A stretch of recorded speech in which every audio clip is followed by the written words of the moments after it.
Saya Muslim. Ya, terus apa kepentingannya nih kok sama saya? Kalau untuk masalah kepentingan itu tergantung perspektif kalian. Tetapi di sini saya Oh, nggak naik bisa. untuk Saya memberitahukan. tanya motivasi Anda. Motivasi saya naik ke sini hanya untuk memberitahukan kamu bahwa judul yang judul yang kau pasang itu ada Coba indikasi. syahadat dulu. Indikasi Coba syahadat dulu. Ya, laporkan ke kantor polisi. Coba. Ya, syahadat. Itu istighfar, bukan syahadat. Kok astagfirullahaladzim bilang syahadat? Bikin nada itu Apa yang nggak ada? Emang ada Tritunggal dalam kitabmu? dari Matius Kenapa sampai kau Wahyu ada perjanjian Coba saya tanya dulu. Ada nggak kata-kata Trinitas dalam kitabmu?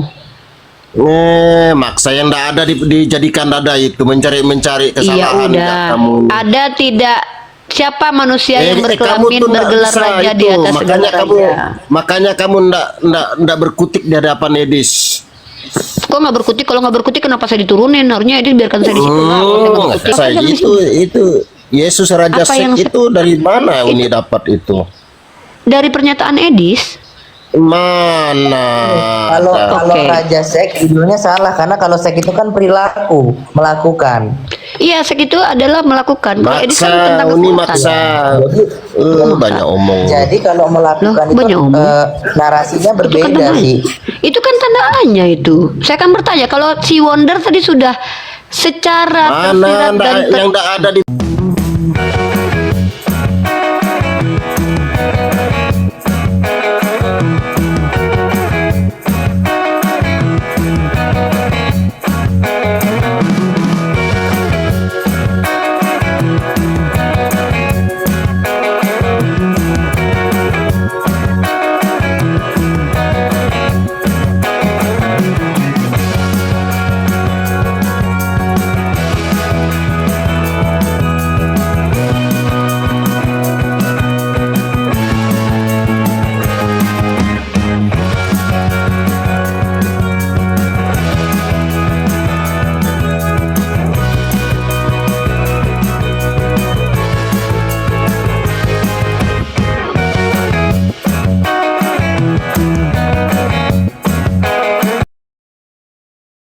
Assalamualaikum warahmatullahi wabarakatuh. Bertemu lagi dengan channel Kristologi Muslim, channel yang akan memperlihatkan diskusi dan debat lintas agama.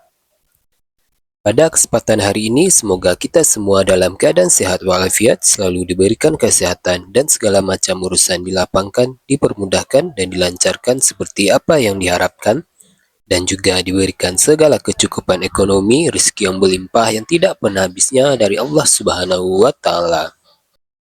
Di video kali ini masih seperti biasa saya akan memperlihatkan diskusi dan debat lintas agama di mana nantinya apologet Islam dan oknum Kristen akan saling bertanya dan menjelaskan agama masing-masing.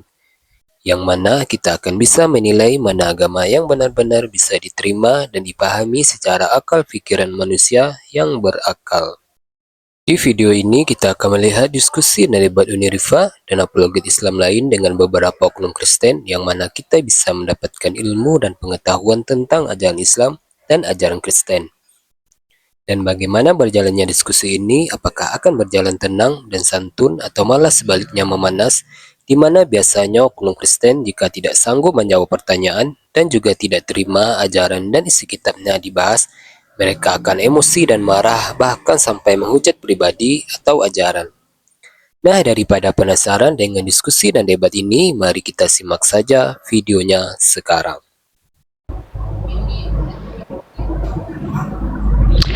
Ntar ya, Uni liatin datanya, Uni besarkan ini ya.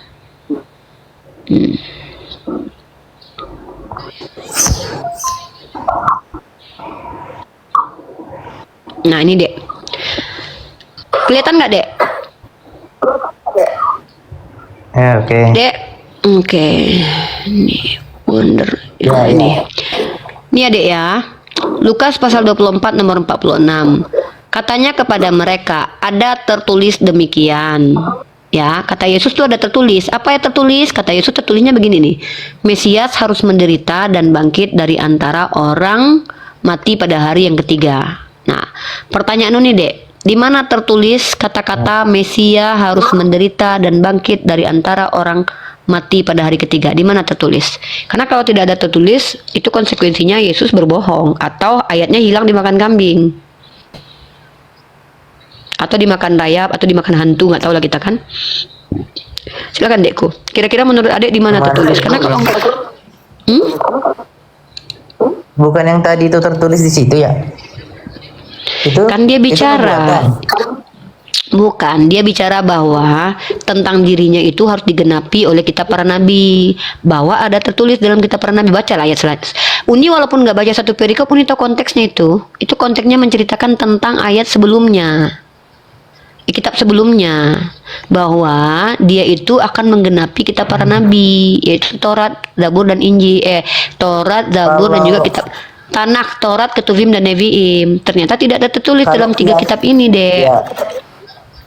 Kalau kiasannya sih ada yang dia meremukkan kepala orang dalam 3 hari Itu bukan tertulis. Kalau gitu harusnya kayak gini dia bilang. Harusnya dibilang gini, ada terkias demikian. Di situ tertulisnya tulisan atau kiasan, Dek? Ya, kalau kiasan-kiasannya banyak kayak dia akan membangun bait Allah dalam 3 Kalau hari. kalau begitu dia salah ngomong berarti. Ada tertulis berarti dia kan bilang tertulis. Kalau tertulis itu ya tertulis lah. Nah, ini Gitu. selanjutnya bagaimana kita mengatakan Yesus Raja Seks kalau dia tidak pernah melakukan seks tersebut? Itu gimana? Nah, karena Nabi Muhammad dikatakan Raja Seks oleh Edis karena memiliki kekuatan 30 pria, bukan karena bergaul dengan istrinya. Itu dasarnya. Dasarnya itu dulu. Dasar Edis mengatakan Nabi Muhammad adalah Raja SKS karena memiliki kekuatan. Ketika Anda mengakui Yesus lebih memiliki kekuatan dari Nabi Muhammad, maka gelar itu pindah kepada Yesus, bukan kepada Nabi Muhammad. Ada orang yang memiliki kekuatan tapi tidak melakukannya, tapi kekuatannya ada. Tetap dikatakan Raja SKS, Raja atas segala raja. Itu loh. Dan by the way, dari mana kalian tahu Yesus tidak pernah berhubungan badan? Emang kalian tahu semua kehidupan Yesus tercatat dalam Bible? Jangan kalian bilang tidak ada tertulis lalu itu nggak ada. Ini logika. Kalian kan mengatakan dia tidak pernah beristri atau berhubungan badan itu karena kan kalian tidak mendapatkan tulisan dari kitab karangan manusia itu kan? Tapi kan kalian harus akui kehidupannya berapa belas tahun itu tidak terdeteksi, tak terdokumentasi. Emang kalian bisa pastikan waktu umur 25 dia nggak nikah? Waktu umur dia 12 tahun sampai ke 30 tahun 12, 13, 14, 15, 16, 17, 18, 19, 20, 21, 22, 23, 24, 25, 26, 27, 28, 29, 30. 18 tahun loh hidupnya tidak pernah terdeteksi. Lalu kalian bilang dia nggak pernah berhubungan badan dengan pria, dengan wanita. Dia kan di bait Allah. Dari mana kalian tahu kalau dia 18 tahun di bait Allah? Orang Yahudi juga di bait Allah. Apa orang Yahudi nggak menikah? Rabi-rabi itu menikah loh. Mondok dia Uni 13 tahun sekolah. Iya, mondok menurut Rabi Yahudi itu bukan berarti nggak nikah, adikku. Nah, dari mana Anda tahu? Ini saya tidak menuduh dia nikah ya, tapi saya juga nggak terima kalian bilang dia nggak nikah karena kalian nggak punya bukti bahwa dia nggak nikah. Lalu kalau kalian bilang saya menuduh dia menikah, itu bukan tuduhan, itu natural. Kenapa yang namanya laki-laki normalnya menikah, apalagi Rabi Yahudi? Itu adalah ide dan gagasan normal. Apakah dia laki-laki normal? Normal. Kenapa istrinya nggak terdeteksi atau keturunannya kenapa nggak terdeteksi? Jangankan istrinya, banyak yang tidak terdeteksi dalam kitab Anda. Contoh, kehidupan Maria emang terdeteksi sampai sekarang? Enggak. Bapaknya Paulus terdeteksi? Enggak. Cerita-cerita tentang kisah-kisah di kitab kalian semua terdeteksi? Tidak, kan tidak semua ditulis dalam kitab kalian. Cuman yang lucunya, kalian memastikan dia tidak pernah menikah, tapi kalian nggak tahu kehidupannya selama 18 tahun. Ini kan artinya tuh kayak asumsi yang dipaksakan. Sementara dia adalah seorang rabi, seorang laki-laki normal. Masa kalian tidak dapat informasi 18 tahun kehidupannya lalu kalian simpulkan dia tidak pernah menikah? Kan lucu. Nah, makanya saya katakan, kalau dasar Edis mengatakan Nabi Muhammad Raja Seks karena beliau memiliki kekuatan 30 pria, Saya sudah tanya sama Adinda, mana lebih kuat harusnya, tubuh Tuhan atau tubuh Nabi? Anda sudah jawab tubuh Tuhan. Maka dari dasar inilah saya putuskan yang lebih layak dikatakan Raja Seks adalah Yesus. Karena dia lebih kuat daripada Nabi Muhammad. Kecuali kalian akui dia lebih lemah daripada Nabi Muhammad. Itu udah selesai diskusi kita. Ngapain lagi debat-debat tafsir coba? Kalau kekuatannya ya memang lebih, cuma melakukannya Ya sudah. itu belum bisa terbukti. Itu dari iya memang saya tidak bisa buktikan kalau dia pernah berhubungan badan, tapi kan setidaknya kamu sudah akui kalau dia berhubungan badan kekuatannya lebih daripada Nabi Muhammad. Iya kan? Tuhan loh, Bro. Maka dia bisa dikatakan Raja SKS karena memang dia bergelar raja di atas segala raja. Segala raja loh. Termasuk raja dosa tadi. Tapi karena tidak memang bisa dosanya lebih banyak daripada membuktikan. manusia biasa. Gimana coba? Uni nggak mau menghujat loh. Ngapain Uni menghujat-hujat? Nggak boleh di Islam itu menghujat. Uni bolehnya tuh mencerahkan masyarakat, mencerdaskan masyarakat umum dan awam untuk mengerti cara dialog, untuk mengerti komparasi apple to apple, untuk mengerti membangun narasi, membangun konstruksi, mengkonstruksi cara berpikir. Begitu. Saya nggak perlu menghujat loh, Apa ini? karena agama ada apa ini? Masa nggak tahu? Di sini kita lagi diskusi, Pak. Bapak dari tadi ngapain? Bapak Maksa baru- ya. Tapi kalau judulnya Maksa? Mbak Uni maksa nih, Seks, Mbak Uni itu maksa. keliru sih. Yang terpaksa siapa? Yang ndak ada dibikin ada itu. Loh, yang terpaksa siapa, Pak? Bapak terpaksa. Ya Yang maksa terpaksa siapa di sini? itu Yesus Raja Apa yang Seks itu dari mana Uni dapat itu? Dari pernyataan Edis. Mana? Kalau ada? kalau Oke. Raja Seks judulnya salah, karena kalau seks itu kan perilaku, melakukan. Iya, segitu adalah melakukan. Kalau Edis kan Maksa, tentang Uni kekuatan. maksa. Banyak omong. Jadi kalau melakukan Loh, itu banyak omong. narasinya Itu kan berbeda tandanya. sih. Itu kan tandaannya itu. Saya kan bertanya, kalau si Wonder tadi sudah secara tersirat Mana dan yang ndak ada dibikin ada itu? apa yang nggak ada? Emang ada Tritunggal dalam kitabmu?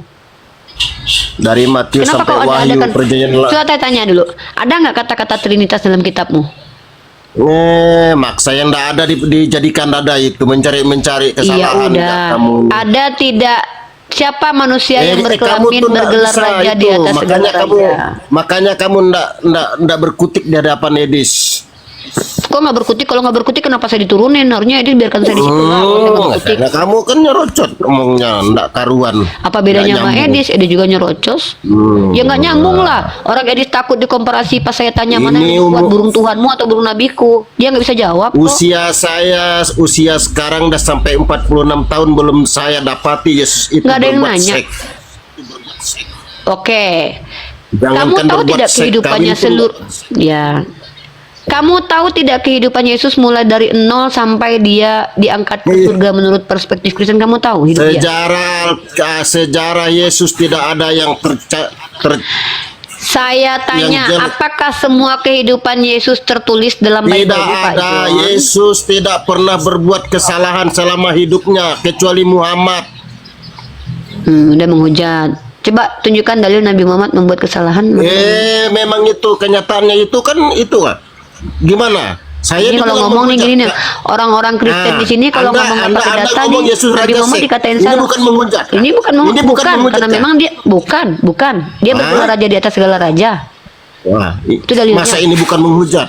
Betul Bukan kata lah. Edis, Saya tanya, kalian dia itu bergelar ngomong raja di atas masalah segala Yesus. raja nggak? Kalau kalian kok ngomong curhat masalah panjang kali. Yesus, Lah, turun. kalau kalian Kok curhat sih? Kita fokus aja ke tema. Anda kan tidak terima. Saya tanya, Yesus apakah raja seks? Saya tanya, yang bergelar raja di atas segala raja Judulnya siapa? salah. Loh kok salah Judulnya judulnya? yang Enggak salah lah. sih. Ini kan pertanyaan. Kalau Wonder kan sudah sepakati tadi. Gimana sih? Raja seksnya kan itu kan perilaku, sebenarnya kan tidak dilakukan. Seks itu kan Kalau artinya bicara berhubungan tentang- badan, ya kan? Saya sudah jelaskan ke kamu. Edis mengatakan Nabi Muhammad raja seks karena beliau memiliki kekuatan 30 pria, paham? Maka saya tanya, lebih kuat mana Nabi saya atau Tuhanmu? Kamu udah jawab tadi Tuhan. Berarti kalau masalah dasar Edis mengatakan Nabi Muhammad raja seks karena kekuatan, maka yang berhak dikatakan raja seks adalah Yesus. Kecuali Edis bilang begini, Muhammad raja seks karena dia beristri 11.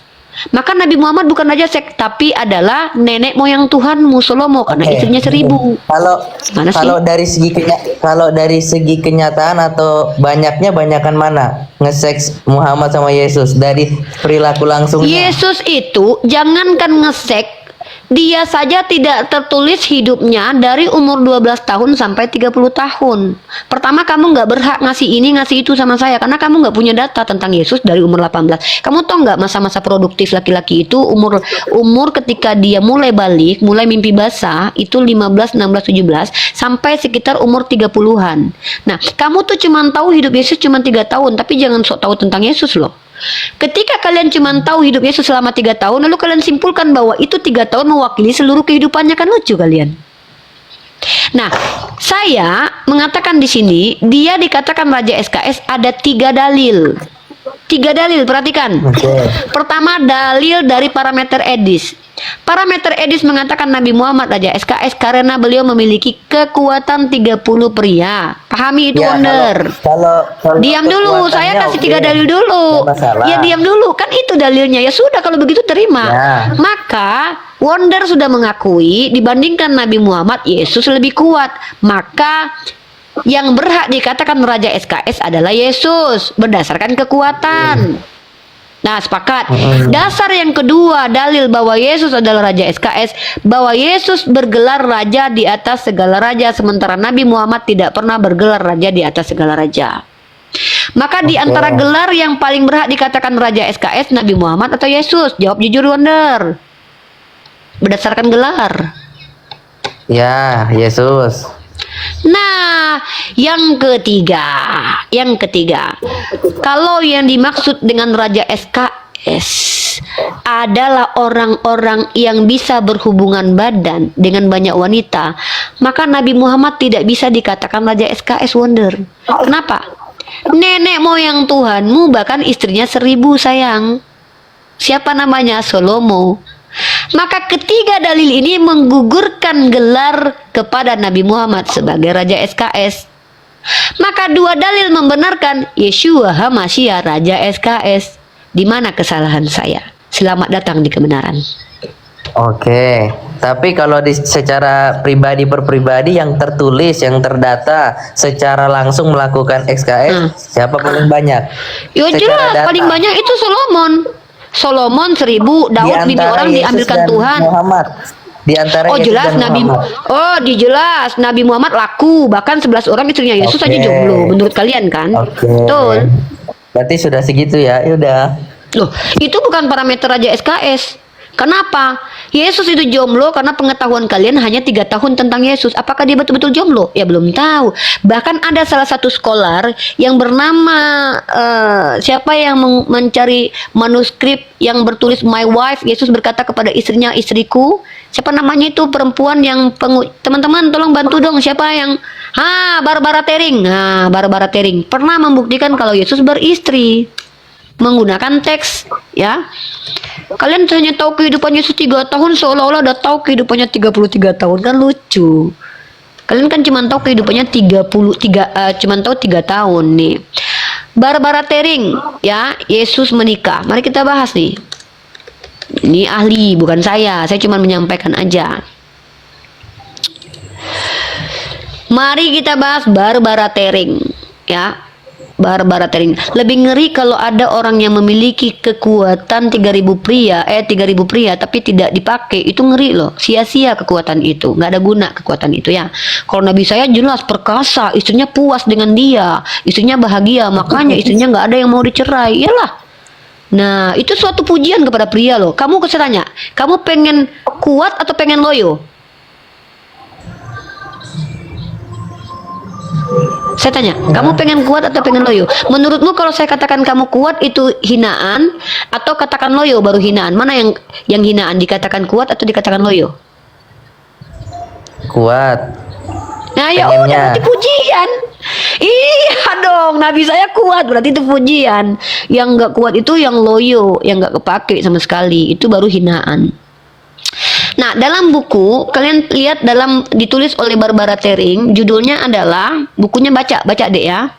Penerbitnya Doubleday. Tanggal terbitnya 1992. Bahasanya bahasa Inggris.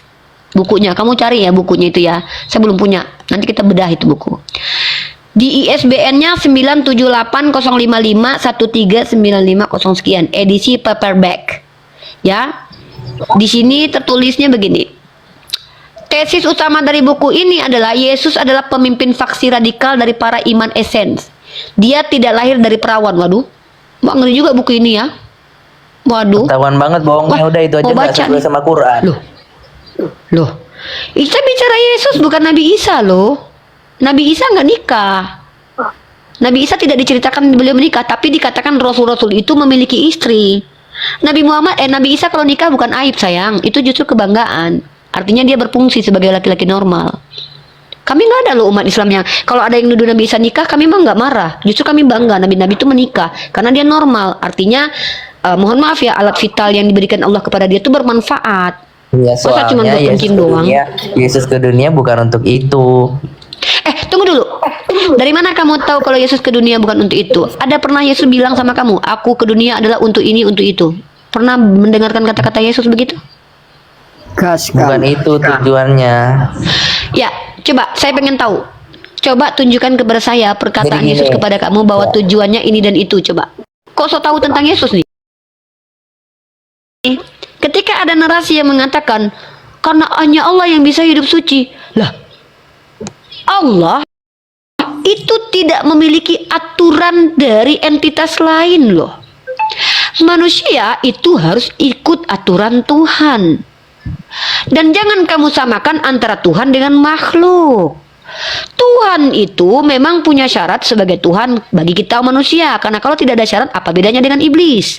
Tapi Tuhan tidak tunduk kepada aturan. Maka tidak relevan ketika kamu berkata, hanya Begini, Tuhan yang mampu. Mampu katamu? Ini kok Kenapa menghina Allah Tuhan banget nih? Itu yang pertanyaannya harus ada dulu. Tunggu. Dari mana kamu bisa katakan Yesus itu hidupnya suci? Parameter hidup suci itu seperti apa? Apakah Yesus itu adalah orang yang konsisten? Seperti Tuhan yang tidak tunggu ya, ini Tuhan umat Islam loh. Bisakah Tuhan umat Islam itu maha adil? Sekarang saya tanya, Yesus bisa adil nggak? Adil dari segi apa? Oke, saya tanya, adil dalam segala hal lah sebagaimana Tuhan. Tanya kamu bilang Yesus seperti Tuhan. Saya tanya, kalau Tuhan maha adil, sesuai dengan porsinya, Yesus bisa nggak adil?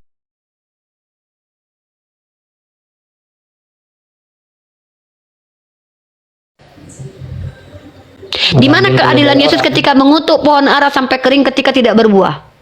Di mana keadilan Yesus lahir sebagai manusia, bukan sebagai makhluk lain yang bisa menjiwantakan makhluk malaikat dan makhluk lainnya. Ingat loh, makhluk Tuhan itu bukan cuma manusia loh. Adil di mana itu? Di mana keadilan Yesus dia hadir hanya di Yerusalem? Kenapa dia nggak lahir di kampung saya di Padang? Ini nggak adil namanya nih. Dia rasis. Karena di mana keadilannya dia lahir sebagai laki-laki bukan perempuan? Emang perempuan nggak layak jadi Tuhan? Ini nggak adil namanya nih. Di mana keadilan dia hadir di jabat pertama? Kenapa dia nggak muncul sekarang? Saya nggak pernah lihat dia loh. Kamu bilang dia itu adil? Itu nggak adil namanya. Harus satu-satu. Makanya, kalau kamu bilang dia adil kayak Tuhan, di mana adilnya kayak Tuhan? Bisa dijawab semua, cuma satu-satu. Ya sudah, silakan. Di mana keadilan Yesus ketika dia adil di abad pertama, tidak adil Mana? sejak abad Adam sampai manusia mati? Kenapa Oke. dia baru hadir di abad pertama? Di mana adilnya itu? Oke, karena seperti ini ya. Keadilannya adalah dia menebus semua dosa dari abad pertama dan setelah dia dengan satu cara, yaitu Berarti dia menebus percaya. dosa Fir'aun. Jadi, semuanya, seluruhnya. Coba tunjukkan Bagi yang dalil kalau percaya. Fir'aun itu. Berarti menurut kamu Fir'aun loh bagi yang percaya. Berarti nggak Orang adil. percaya. Gimana orang mau percaya sama dia? Orang dia belum lahir kok. Gimana orang-orang terdahulu mau percaya sama dia? Dia belum lahir. Berarti dia nggak adil. Itu jahat namanya itu. Dia lahir di abad pertama. Nubuatan Fir'aun kan nggak ketemu sudah dia. ada. Di mana Fir'aun mempercaya sama dia? Orang dia belum memperkenalkan diri sama Nubuatannya kan Fir'aun. sudah ada. Nubuatannya Sejak kan kapan sudah Fir'aun ada. baca Taurat? Sejak kapan Fir'aun baca Taurat? Emang orang-orang di luar agama Yahudi baca Taurat apa? Emang tahu orang-orang di luar Yahudi nubuatan tentang Tuhanmu itu? Namanya nggak adil ini. Tuhan baru muncul di abad pertama, teman-teman. Menyelamatkan orang yang percaya sama dia. Enak orang yang hidup sejaman sama dia, itu pun belum percaya sama dia. Yang nggak Ya, sama adilnya dong itu kayak kepada orang yang Muhammad. sebelum dia. Muhammad Kayak Nabi datang setelah Muhammad. Kristen, ya kan? Kok setelah Bagaimana yang Kristen? lain-lainnya sebelum-sebelumnya? Ada Yang sebelum orang-orang Muhammad lahir. Oke, saya jawab. Nabi Muhammad Nah, itu itu, gimana? saya jawab. Kamu dengarkan saya. Nah, sebelum Nabi Muhammad hadir, Allah sudah beritahukan bahwa sebelum Nabi Muhammad sudah ada nabi dan rasul lain. Ada Musa dan Isa, artinya Tuhan kami adil. Tuhan kami telah memberikan Bani Israel itu nabi dan rasul bernama Musa dan Isa. Kemudian sebelumnya lagi ditarik lagi mundur, Tuhan kami yang bernama Allah sudah katakan Ibrahim sudah diutus juga untuk umatnya dan kaumnya. Sebelumnya lagi sudah ada Nabi Nuh yang bahkan diselamatkan menjadi nabi. Dan sebelum-sebelumnya sudah ada Nabi Adam yang harus mengajarkan kepada keturunannya. Tuhan kami adil. Setiap masa diberikan panutan dan hukum atau syariat yang disebut dengan suhuf-suhuf.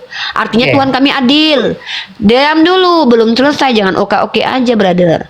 Di zaman Adam, barang siapa yang mengingkari Adam, dia yang salah. Di zaman Nuh, barang siapa mengingkari Nuh, dia salah. Di zaman Musa, barang siapa mengingkari Musa, dia salah. Zaman Isa, yang ingkar pada Isa, dia salah. Artinya Tuhan saya itu telah memberikan petunjuk masa by masa sesuai dengan timeline dan kebutuhannya. Yang tidak adil itu Tuhanmu. Hadir di abad pertama lalu memasukkan ke surga orang yang percaya dia. Orang yang belum pernah ketemu dia gimana mempercaya sama dia? Gimana coba? Bagaimana itu orang-orang Sodom dan Gomora percaya sama Tuhanmu? Orang dia nggak kenalan sama Tuhanmu kok. Elia dan Henok kenapa bisa selamat? Dia pernah kenalan sama Yesus? Maka inilah ketidakadilan Tuhanmu. Maka Yesus tidak bisa disetarakan dengan Tuhan. Tuhan maha adil. Saya sudah jelaskan keadilan Tuhan saya. Saking adilnya Tuhan saya memberikan panutan setiap masa by masa. Tapi Tuhanmu tidak adil. Dia hadir di abad pertama, lalu syarat masuk surga adalah mengenal dia sebagai Tuhan. Hey, apa kabar itu orang-orang sebelum dia lahir? Adam mengajarkan apa dia? Apa yang dia bawa? Adam mengajarkan syariat, yang dibawa perintah dari Allah lah. Allah sudah memberikan kepada dia aturan. Dalam Al-Quran dikatakan suhuf. Apa suhuf? Lembaran-lembaran wahyu. Bukan hanya kepada nabi-nabi, Nabi Musa, Nabi Ibrahim juga sudah punya suhuf. Ada tuh dalam surah Al-A'la. Suhufi Ibrahim wa Musa. Itu artinya di apa? zaman-zamannya- Tuhan sudah beri aturan. begini nih. Itu di zaman-zamannya Adam ya, Musa, mereka menyebut nama Allah atau tidak untuk berdoanya? Ya menyebut nama Allah lah, masa nyebut nama Yesus? Yesus belum lahir kok, gimana sih? Tapi kenapa orang-orang Yahudi masih nggak ada, jarang yang menyebut nama Allah dalam beribadah? Ya karena memang orang Yahudi nggak nyebutin nama Tuhan. Emang kamu tahu nama Tuhannya orang Yahudi? Musa orang apa? Yahudi kan? Bukan, Musa itu keturunan Lewi, Bani Israel. Yahudi itu keturunan Yehuda, itu etnis. Musa itu keturunan Lewi, dia Bani Israel. Nah, kalau kalian ingin mengklaim bahwa Musa itu menyebut nama Tuhan dengan Yeshua, mana data? Kalau saya ada datanya. Bahasa Aramaik dengan bahasa Ibrani dengan bahasa Arab itu serumpun. Maksudnya apa? Dialeknya itu hanya sedikit kayak orang Malaysia dengan orang Indonesia. Banyak lafaz-lafaz yang sama. Di Al-Quran dikatakan Musa menyebut nama Tuhannya dengan Allah. Pertanyaannya, siapakah nama Tuhan Musa menurut orang Yahudi? Jawab. Kalau nggak bisa tunjukin kebenaran, jangan bantah kami. Orang yang berhak membantah kami yang bisa menunjukkan kebenaran dan bukti-bukti. Kalau Musa menyebut nama Tuhannya dengan Yahweh, misalkannya. Yahweh, misalkannya. Tapi kalau tidak ada bukti bahwa Musa pernah menyebut nama Tuhannya Yahweh dan Yahweh, jangan sok-sok bantah kami. Yang bisa mengatakan kami salah, orang yang bisa menunjukkan mana yang benar. Coba saya tanya sama kamu sebagai Kristen, siapa nama Tuhan menurut Musa? Jawab. Bahkan dalam kitab terjemahanmu saja nama Tuhan itu adalah Allah. Nih dasarnya. Kamu baca dalam kitabmu, nama Allah itu adalah nama terjemahan loh. Nah masalahnya sekarang saya tanya, dalam bahasa Ibrani nama Tuhan itu siapa? Begini, tadi bilang Uni kan sebelum Nabi Muhammad yang beriman kepada nabi-nabi itu sudah beriman kepada Allah kan? Oh jelas, karena nabi-nabi terdahulu mengajarkan Oke, bahwa Tuhan ya. itu hanyalah Allah. Dari sekarang, dari mulai zaman mana keturunan Nabi ini sudah dianggap itu udah salah gitu loh, harus beriman ke Islam itu mulai zaman, dan apa salah mereka gitu loh? Saya nggak ngerti ini Wonder. Pertanyaanmu ini tentang apa? Begini. Kapan manusia Begini. tersesat maksudnya? Ya, Manusia jadi- mulai tersesat itu sejak Habil dan Qabil mengikuti hawa nafsunya. Ya, mengikuti apa yang tidak diperintahkan Allah. Contoh menghabisi nyawa anaknya Habil dan Qabil. Itu memang terdapat dalam sirah nabawiyah, ya. Tetapi dari awal makhluk Allah bukan ini. Maksudnya begini, generasi kapan atau yang mana yang dikatakan yang beriman kepada nabi-nabi sebelumnya ini sudah melenceng, sudah salah. Sementara Ya, setiap sampai saat generasi ini kan nabi lah. kebiasaan-kebiasaan Setiap generasi Nabi yang Nabi itu mana ada yang itu? melenceng. Semua lah. Dalam kitabmu aja ada tulisannya kok. Dari kalangan Nabi Musa, yang menolak ke Nabi Musa melenceng. Dari kalangan Nabi Ibrahim, bapaknya pun melenceng. Bahkan bapaknya pembuat berhala. Jadi kalau kamu tanya ya setiap kalangan Nabi lah. Dari Nabi Nuh semua rata-rata melenceng. Makanya dihukum. Dari Nabi mana ya? Dari semua Nabi lah. Setiap Nabi pasti ditolak. Ada yang menolak, ada yang menerima. Yang menerima itu yang benar, yang menolak yang keturunan salah. yang benar. Nah, keturunan yang benar ini stopnya di mana? Nggak ada. Apakah Islam ketika itu tidak waktu melihat Muhammad- keturunan. Tunggu. Jangan kamu bawa doktrin atau agama gini, begini, Adek. sudut pandang. Tidak ada. Sudut pandang yang Bentar. benar ini.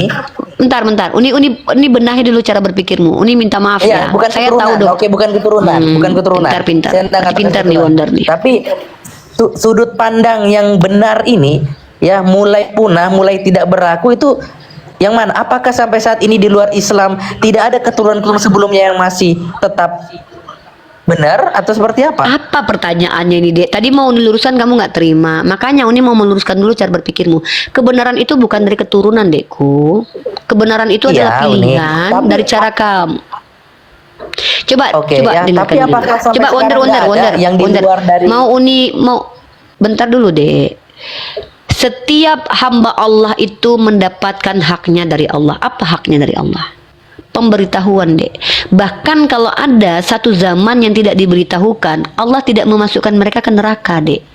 Apa nama mereka itu? Ahlul Fatrah. Siapa mereka? Mereka yang tidak mengikuti syariat Islam, yang memang tidak mendapatkan risalah kenabian. Ada. Maka Tuhan kita, Tuhan yang umat Islam ini Tuhan yang adil. Kalau tidak ada yang dapat ilmu, kamu nih contohnya nih, kamu nggak pernah belajar, kamu nggak tahu apa-apa, maka kamu bisa jadi dimaklumi oleh Allah karena ketidaktahuanmu. Tapi kalau kamu sudah tahu kebenaran dan kamu tolak, kamulah yang dikatakan kafir. Makanya Ustadz Muhammad Nuruddin, salah satu ulama yang masyhur kalangan di YouTube saat ini, yang membuat buku ini ya, itu bahkan mengatakan tidak semua non muslim itu kafir. Siapa non muslim yang tidak kafir? Ada orang yang belum Islam, berada di pulau-pulau tertentu dan terpencil, mereka tidak mendapatkan akses pengetahuan tentang Islam. Mereka belum bisa digelari sebagai kafir. Tapi mereka adalah ujian bagi kami, bagaimana supaya kami terus bisa mengedukasi mereka tentang Islam. Karena kami diberikan kewajiban. Kewajiban bagi kami adalah menyampaikan tanpa harus ada tetek bengek, nyawa harus gini, harus gini. Enggak.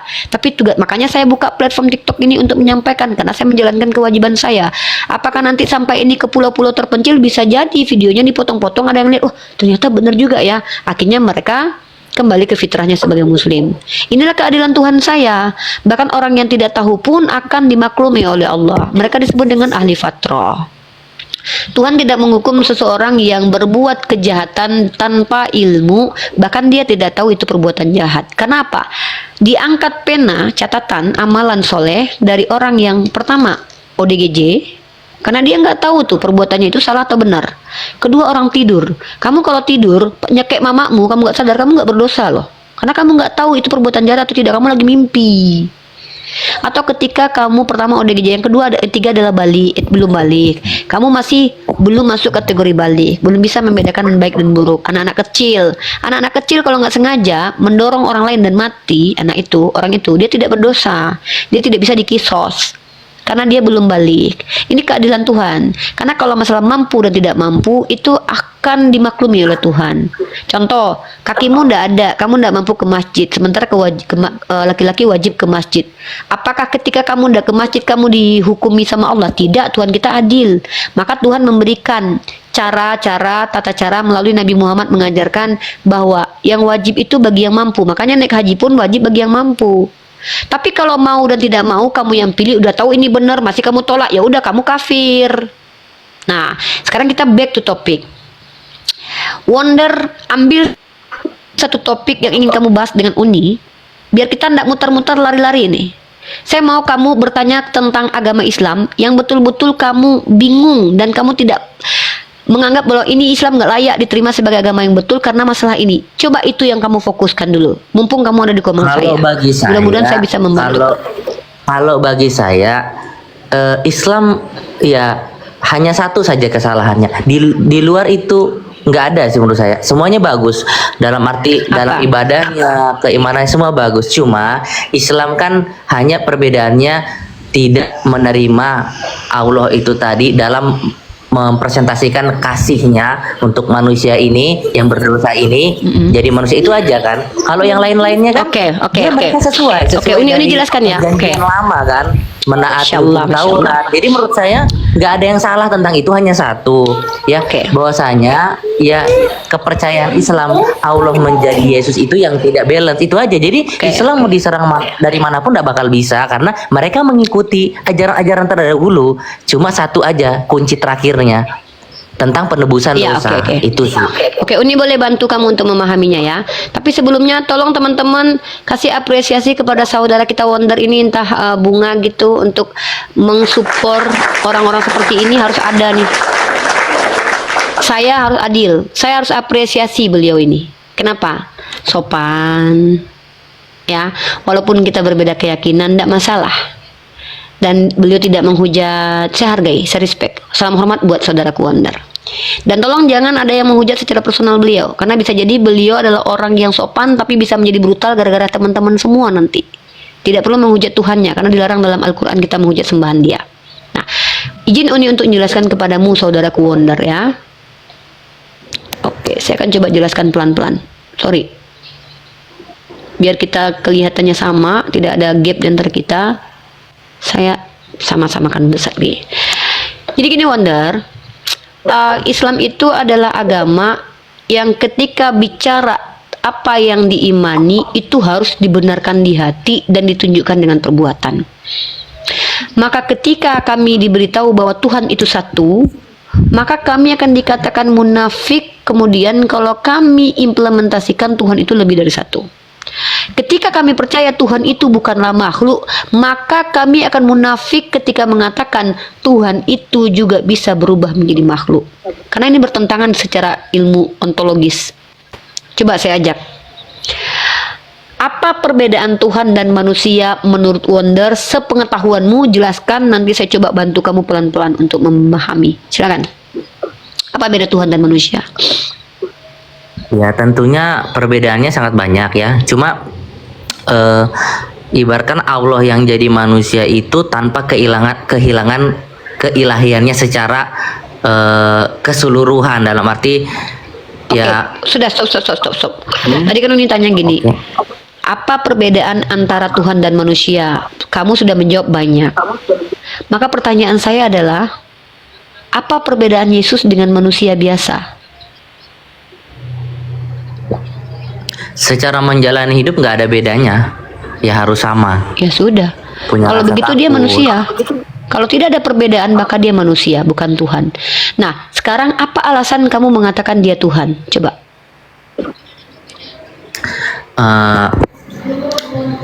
Jadi ya kembali lagi ke ini ya, tujuan Allah tadi itu menjadi manusia di sini. Jangan bilang Allah ya, ini penghinaan kepada kami. Allah tidak pernah jadi manusia. Katakan saja Theos atau Elohim atau Yahweh.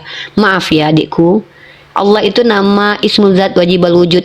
Tidak ada dasar orang Kristen boleh mengatakan Allah itu adalah generic name. Di Alkitab kan ada juga Uni, cuma beda logatnya Ya, aja. itu salah. Penyebutan. Ya, itu salah. Terjemahan yang salah dan itu sedang dikritisi oleh orang Kristen sendiri sekarang ya. Ada beberapa orang Kristen yang dari kalangan GO, dari kalangan Oneness itu sudah mulai mengkritisi, termasuk Mas Aldo. Dari kaidah linguistik itu sudah salah kaprah. Nah, sekarang kita back to topic. Apa perbedaan? Apa persamaan Yesus dengan Bapa? Coba, persamaannya apa sehingga dia bisa dikatakan setara dengan Bapa? Apa persamaannya? Kalau perbedaan Yesus dengan manusia tidak ada, berarti dia fix manusia. Maka sekarang saya tanya, kalau dia bisa dikatakan adalah Theos itu sendiri, memang apa kesamaan antara Theos dengan Yesus? Gini nih. Kalau Bentar lagi sholat misalnya maghrib, teman-teman. Allah ya, saya panggilnya Allah aja ya. Boleh. Ya, kalau semisalnya Allah itu maha kuasa, dia bisa nggak ya menjadi sesuatu hal ya tanpa kehilangan kealahannya, walaupun itu, atau dia menjadi suatu hal tapi tetap satu. Seharusnya kalau dia maha kuasa Oke. kan harusnya maha segalanya ya. Oke, saya jawab. Kalau berdasarkan mau dan tidak mau, dia bisa menjadi apapun yang dia mau. Tapi ketika dia mau jadi manusia, dia mengingkari perkataannya bahwa dia adalah Tuhan, bukan makhluk. Dia penipu. Contoh, saya kasih. Kamu bisa nggak makan kotoran dengan tanganmu sendiri? Ambil kotoran di tank terus kamu masukkan ke mulutmu, bisa nggak? Kalau pertanyaan bisa atau nggak, bisa. Mantap. Mau nggak kamu? Nggak. Ya sudah. Kalau kamu mau lakukan itu, kamu dibilang manusia normal nggak? Oke, kalau semisalnya kasusnya begini Uni ya, ketika mungkin Silakan, orang Dek. tua kita ditodong Tapi, Dek, Uni senjata, sholat mau maghrib dulu, boleh dibunuh. nggak? Ya. Ini mau Gimana? sholat dulu boleh nggak? Boleh ngobrol dengan Ya, Bang nggak Asa apa-apa. dulu nggak? Ya, Uni sholat dulu. Standby dulu di sini aja ya, Dek. Uni mau sholat maghrib Ya, oke. dulu. Standby adikku di sini bersama Bang Asa. Tidak ada yang boleh mengganggu saudaraku Wonder di Komal ini ya. Jangan ada Ya, yang ganggu, siap. biarkan dia ngobrol. Bang Asa, tolong dibantu beliau ngobrol yang santun ya. Saya mau sholat maghrib Oke, dulu. oke. Jangan ada yang naikin siapapun ke atas kecuali amanah dari saya. Biarkan Bang si Wonder nyaman di sini karena saya mau lanjut diskusi tentang esensi Tuhan dengan Wonder ya. Yang di YouTube saya sholat maghrib dulu. Oke. Ada apologet di bawah yang memantau? Teman-teman ada apologet di bawah yang memantau? Kalau ada apologet yang memantau di bawah silakan naik. Ada apologet yang memantau, coba saya lihat dulu. Ada yang dua, ada di dua. Jambang. Amadeus Siapa? tunaikan Uni. Oh itu Oten itu bukan apologet tuh. Saya mau apologet Oh, Islam Oten. biar bantuin berteman. Pak Finul, naik ke atas Pak Finul Yadin. Pak Finul naik ke atas, bantu temenin saudara kita dulu. Saya sholat temenin dulu. Pak Finul izin ya, temenin dulu si Wonder ya. Ya. Nih saudara, nih Nih, Pak Finul. Udah. Ya temenin si Wonder dulu ya. Saya sholat perkenalkan maghrib naik. dulu. Inggih. Emang monggo ngobrol santun aja, temenin si Wonder. Ya, melanjutkan tadi ya, statement Uni yang tentang mau atau tidak tadi.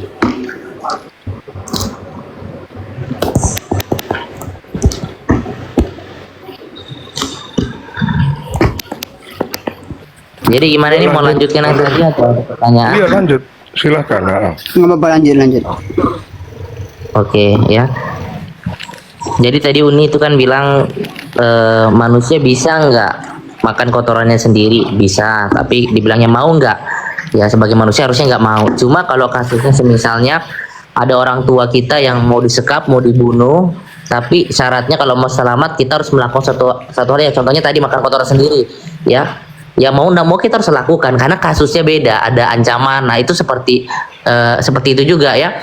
Ya mungkin secara Tuhan ya nggak mau lah jadi manusia, cuma karena manusia yang mau ditebus dosanya ya mau nggak mau ya Tuhan menjalani hidup manusia, karena kan syaratnya manusia itu bisa masuk surga adalah harus hidupnya suci. Bahkan kalau di Kristen ya, satu dosa pun itu harus ada hukumannya.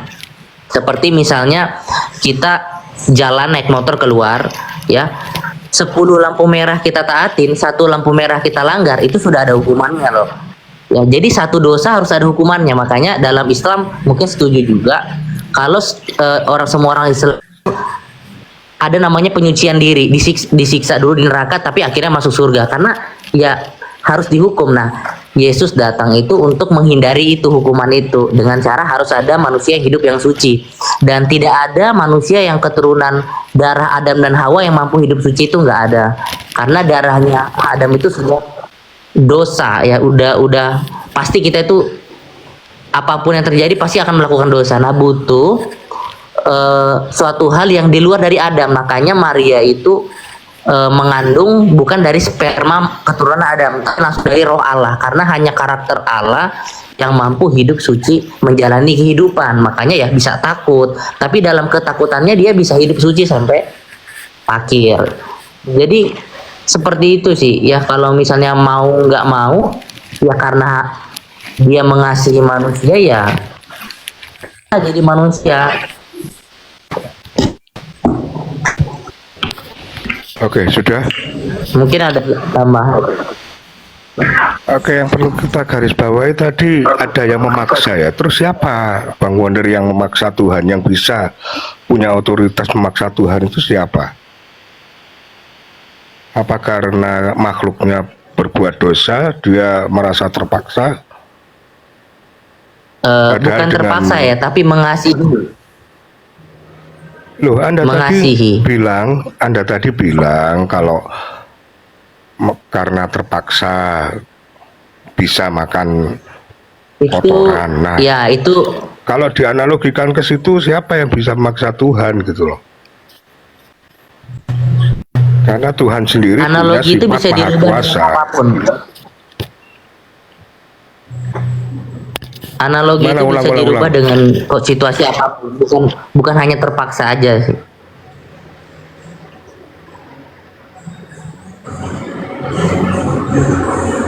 Gimana?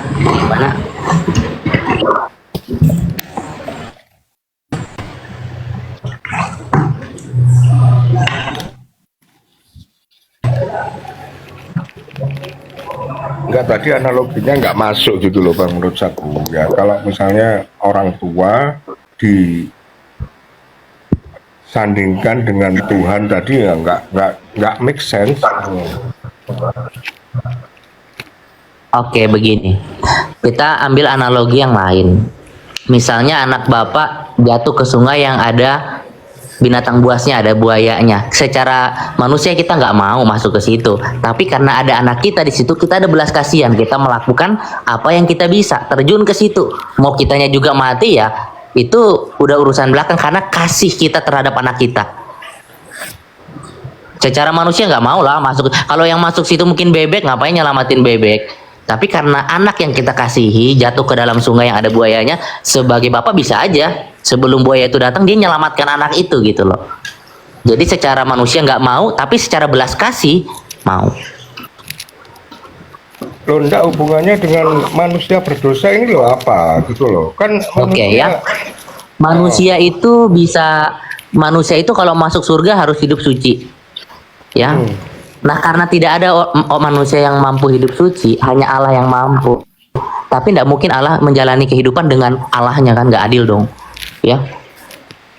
Tapi dengan porsi manusia. kok bisa nggak adil? Gimana parameternya itu?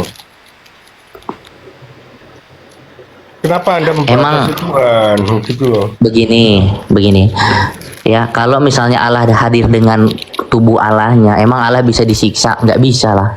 Kan wujud Allah yang asli itu kan bukan daging. Tapi kalau dia mau menjalani hidup seperti manusia, nggak adil kalau dia pakai tubuh Allahnya. Nggak bisa lapar. Kan Allah nggak bisa lapar. Maka dia harus, kalau mau adil, dia harus menjalani seperti yang manusia rasakan. Bisa lapar, bisa takut, ya bisa haus. Tapi dia mampu melewati itu. Enggak, permasalahannya yang buat parameter seperti itu siapa gitu loh. Tuhan harus adil, menurut Anda harus makan, merasakan lapar, merasakan sakit. Itu dari siapa gitu loh Bang? Itu kan Anda sendiri yang bikin parameter, itu kan. Sedangkan Tuhan dari asalnya sudah punya sifat maha kuasa, sudah punya sifat berbeda dengan makhluk, ya laisa kamitslihi syai'. Itu sangat fundamental gitu loh di dalam teologi iman Muslim.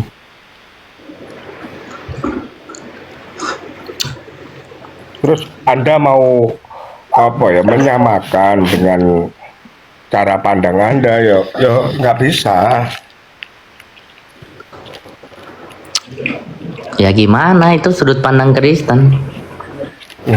Loh lah, iya di sini kita dialog itu untuk mencari titik temu mana sing kira-kira wajar bisa diterima secara akal sehat gitu loh Bang.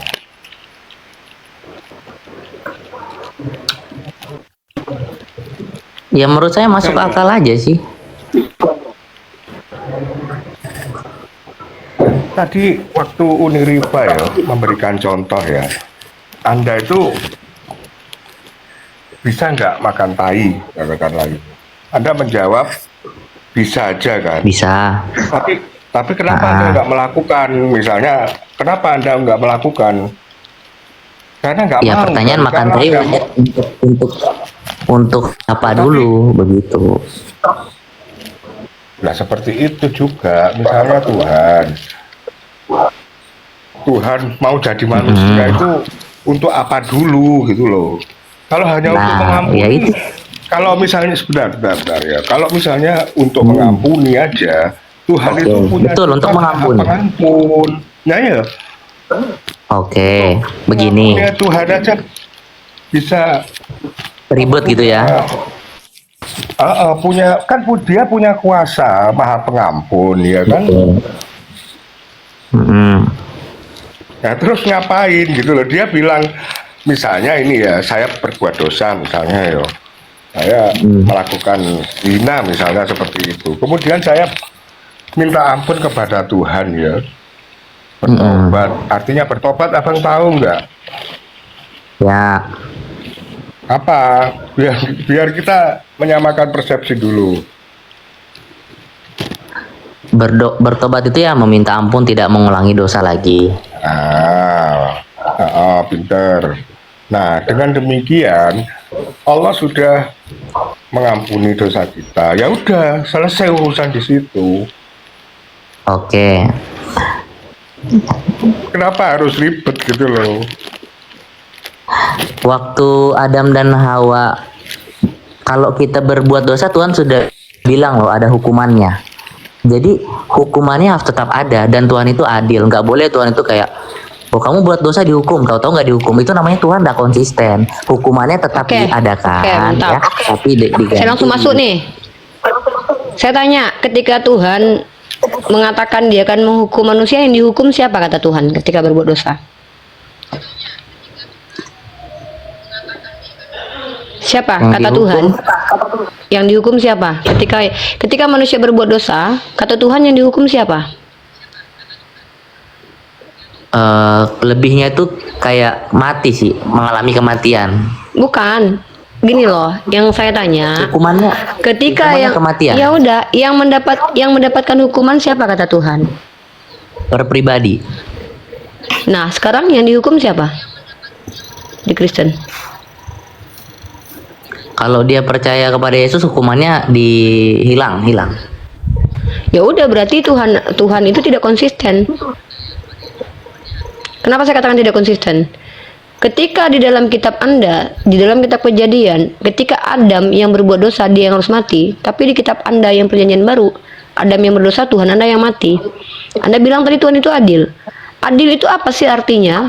Adil itu ketika yang jahat mendapatkan hukumannya, yang baik mendapatkan penghargaan.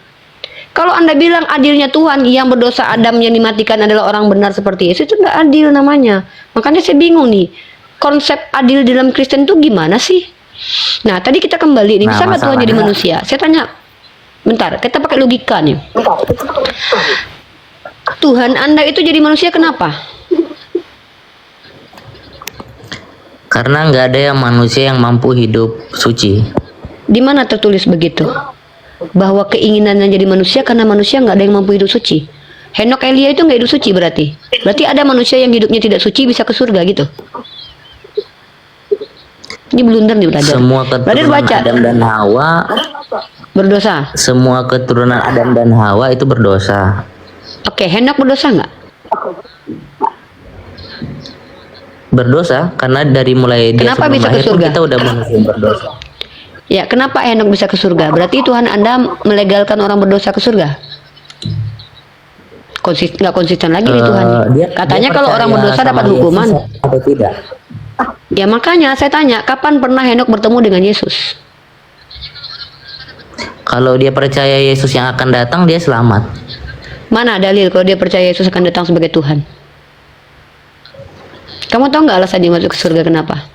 Bukan karena dia percaya Yesus, tapi di kitabmu sendiri tertulis dia masuk surga karena hidup bergaul dengan Tuhan. Artinya ada orang-orang yang kalian tuduh berdosa hidup bergaul dengan Tuhan tanpa ada hubungan dengan Yesus.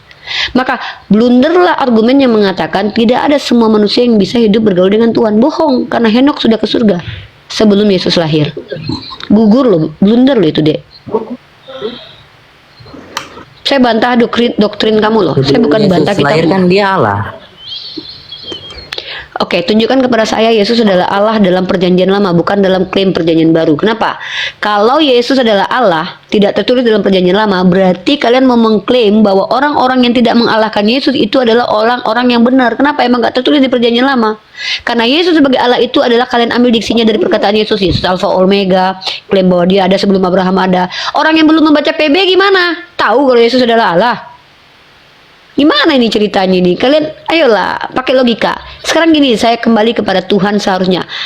Ketika kamu bilang Tuhan itu mau menjadi manusia, saya minta kepada kamu pertanggungjawaban bahwa ada Tuhan mengatakan dia akan jadi manusia. Coba, nubuatan Tuhan akan jadi manusia. Sebenarnya bukan jadi manusia sih, tapi menambahkan keadaannya sebagai manusia. Jadi kalau Ya, jadi gimana kan itu? berubah. Dia menginginkan Yang awal, kalau misalnya jadi manusia itu Ini blunder awalnya nih. Tuhan menjadi Adikku yang bukan ganteng. Tuhan. Nih saya potong langsung nih. Berarti kamu blunder mengingkari kitabmu lagi nih. Yohanes 1:14 kamu baca. Pada mulanya firman bersama Allah, dan kamu tahu tidak dalam Yohanes 14 yang menjadi manusia si firman itu. Makanya dia dikatakan Allah. Blunder adekku, nggak ikut lagi kaidah Kristen. Saya luruskan lagi nih, saya jadikan kamu Kristen yang baik lagi nih. Saya meluruskan kamu supaya jadi Kristen yang benar sesuai kitabmu nih. Yohanes 1 ayat 1, pada mulanya firman bersama Allah, firman adalah Allah. Di ayat ke-14-nya, firman yang jadi manusia. Kamu bilang tidak menjadi manusia. Yesus memang berkenosis dalam Filipi pasal 2 nomor 6. Di situ dia mengosongkan diri. Jadi kalau masalah doktrin Kristen saya sudah hafal lah, sudah paham lah. Tapi masalahnya bukan itu. Saya tidak membahas doktrin Kristen yang memusingkan, tapi saya bahas bagaimana konsistensi kamu sebagai orang Kristen yang percaya dengan kitab sucimu. Dalam kitab perjanjian lama ada tidak tertulis Tuhan bernama Yesus? Pernah nggak Musa mengajarkan Tuhan bernama Yesus dan Tuhan itu Roh Kudus? Pernah nggak Musa, Abraham, nabi-nabi sebelumnya mengajarkan bahwa Tuhan itu Trinitas? Pernah tidak? Kita tidak butuh orang pintar, kita butuh orang jujur. Terima kasih. Nah, salah tidak orang-orang yang pegang Torah?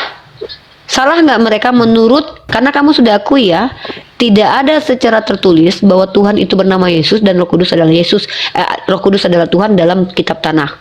Maka salah nggak orang Yahudi tidak menuhankan Yesus? Ya, enggak. Ya sudah, berarti barang siapa Bani Israel yang tidak menuhankan Yesus, mereka benar karena ikuti Tanakh, Taurat, Ketuvim dan Nevim. Pertanyaan saya, kemudian muncul tulisan-tulisan, ada orang yang dituduh mengaku sebagai Tuhan. Sementara di kitab tertulis, di kitab perjanjian lama, dalam kitab Kejadian, dalam kitab Bilangan, Ulangan, dan Keluaran, Allah bukanlah manusia sehingga berbohong. Engkau inilah menjadi saksi-saksiku Bani Israel. Sebelum aku tidak ada Tuhan lain yang dibentuk, dan setelah aku tidak ada. Tiba-tiba ada muncul manusia yang mengaku Tuhan. Kira-kira diterima nggak sama orang Yahudi? Manusia mengaku Tuhan. Nih saya kasih kamu data nih. Kita berpikir pakai logika nih. Dalam kitab orang Yahudi ini kan harus taat kepada kitabnya, benar nggak? Orang Yahudi kalau ingkar kitabnya berdosa nggak? Nah, dalam kitabnya tertulis, sebelum aku tidak ada Tuhan terbentuk. Yesaya pasal 3 nomor 40, ya, kamu baca ayatnya. Kan mereka harus ikut kitabnya nih, tentang Tuhan nih. Ya enggak? Bener nggak? Mereka harus ikut kitabnya kan? Nah, dalam kitab mereka tertulisnya begini. Saya bacakan buat kamu nih. Bentar. Saya lupa ayatnya 340 atau 40 ayat 3. Dulu saya hafal, oh salah. Saya pasal berapa Tapi itu? bukankah Berapa, teman-teman? Tuhan Bentar. itu Allah itu Bentar. sebelumnya Sebentar sudah dulu, pernah enggak. juga Kita jadi selesaikan yang dulu. lain selain jadi Yesus? Ya, teofani itu tidak dikenal oleh Bani Israel. Teofani itu dikenal oleh orang pagan. Ya, kamu harus tahu tuh. Kamu cari teofani itu dari kata theos tuh, bukan dari kata Elohim ya. Nah, ini ya, Kalau pasti kamu yang udah. Musa Tuhan menjadi tiang awan, Kalau kamu gitu kamu akui Tuhan pernah jadi tiang. Yesaya 43 nomor 10 nih. Ya, Tiang kalau gitu awan. kalau ada yang nyembah tiang, iya, tiang awan seperti apa? memang tiang awan menurut Uni kayak mana? Nggak ada, awan nggak pakai tiang. Makanya mana itu nggak bisa diambil secara harfiah. Yesaya pasal 43 nomor 10. Kamu Tiang baca nih, saya awan tunjukkan. dikatakan Tiang awan tiang seperti itu, apa? itu karena awan itu mempunyai bayangan itu membuat Berarti kita Tuhan jadi teduh. Nah, awan. itu dikatakan tiang awan. Kalau gitu Dulu Tuhan kan jadi awan gitu. di Musa kan seperti itu. Oke, Yang coba Musa tunjukkan membawa kepada Bani saya. Israel keluar. Oke, nggak apa-apa. Kamu kan mengtafsirnya dari terjemahan. Coba tunjukkan kepada saya orang Yahudi atau Bani Israel yang memahami Tuhan pernah jadi awan. Silakan. Belum sampai sana sih. Nggak ada. Tidak ada orang Yahudi mengimani Tuhan itu menjelma menjadi makhluk. Nah, coba nih kita baca nih. Yesaya pasal 43 nomor 10. Kamu inilah saksi-saksiku, demikianlah firman Tuhan, dan hambaku yang telah kupilih, supaya kamu tahu dan percaya kepadaku, dan mengerti bahwa aku tetap Dia. Artinya YHWH itu tetap, tidak menjelma menjadi apapun. Sebelum aku, tidak ada Elohim dibentuk, dan sesudah aku, tidak akan ada lagi. Tiba-tiba muncul manusia yang konon katanya adalah Tuhan. Menurut kamu, berdosa atau tidak orang Yahudi ini menuhankan Yesus menurut ayat ini? Silakan jawab. Kalau Kristen ya nggak berdosa nih. Lah, berdasarkan ayat ini, berarti kamu mengajarkan orang Yahudi supaya ingkar kepada kitabnya. Bukannya Kristen itu juga di sana Yahudi ya? Beda lah. Yahudi itu nama etnis, adek. Kristen itu kan istilah untuk orang-orang yang mengklaim mengikuti Yesus. Itu baru ada di Antioquia setelah Paulus hadir. Kan dalam Kisah Para Rasul, Kristen pertama sekali pengikut Paulus dikatakan Kristen. Muridnya Yesus itu apa aja? Orang Yahudi. Yahudi kan? Iya. Coba dek baca ini dek. Bukannya Coba nih, dikatakan juga pengikut Yesus? Ya pengikut Yesus siapa aja bisa ngaku-ngaku pengikut Yesus kan dek. Uni juga bisa bilang kalau Uni pengikut Yesus. Nah nih, kamu inilah saksi-saksiku. Demikianlah firman Tuhan. Sebelum aku tidak ada Elohim yang dibentuk, dan sesudah aku tidak akan ada lagi. Ini orang Yahudi ditekankan nih. Pokoknya nggak ada nih Tuhan setelah YHWH. Tiba-tiba kalian mengatakan Yesus adalah Tuhan. Maka menurut ayat ini justru orang Yahudi berdosa ketika mengimani Yesus Tuhan. Justru mereka benar ketika menolak Yesus Tuhan. Kenapa? Karena menurut ajaran mereka tidak akan ada Tuhan yang dibentuk setelah Tuhan YHWH itu, YHWH itu. Nah, dan ini ambigu, istilahnya seolah-olah Tuhan kalian yang Yesus itu mau membaurkan keadaan, mau merusak peradaban. Dia kalau dia Tuhan loh. Kalau dia Tuhan loh ya. Kalau dia Tuhan, dia sedang mencoba untuk menyesatkan orang Yahudi. Dia sendiri yang bilang tidak akan ada lagi Tuhan dibentuk. Tiba-tiba dia hadir yang dibentuk dari rahim Maria. Kan ini namanya sedang membuat orang Yahudi sengaja tersesat. Yahudi jadi bingung jadinya, mau percaya kitab sucinya, tolak Yesus Tuhan. Kalau mau buang kitab sucinya, ya terima Yesus Tuhan. Masa Tuhan begini? Gak mungkin Tuhan membuat manusia jadi kayak gini. Kenapa Kristen dek? Bentar. Ya, di mute aja dulu, dek. Santai. Di mute dulu ya, dek. Ya. Jadi gini loh, kalau kita bicara tentang esensi Tuhan, kita harus punya parameter yang mengatakan bahwa dia Tuhan atau tidak. Gitu loh. Kalau dia bukan Tuhan, jangan katakan Tuhan. Kalau dia Tuhan, jangan katakan dia makhluk. Kenapa?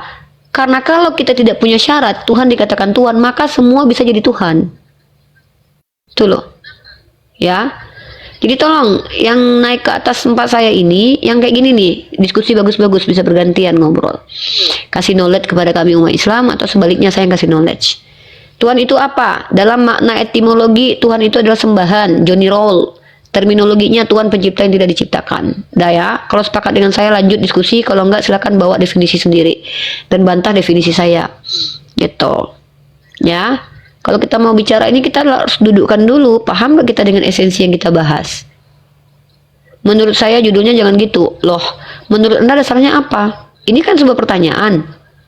Gitu. Bhinneka Tunggal Ika. Atur komal-komal Kristen, jangan atur komal saya ya. Komal ini komal Islam yang berdasar. Dasar saya apa? Ud'u ila sabil rabbika bil hikmah. Dasar saya adalah Undang-Undang pasal 28E, nomor 2 dan nomor 3. Hak beropini dan berpendapat. Ini adalah sebuah judul diskusi. Dasarnya karena Edis yang bawa.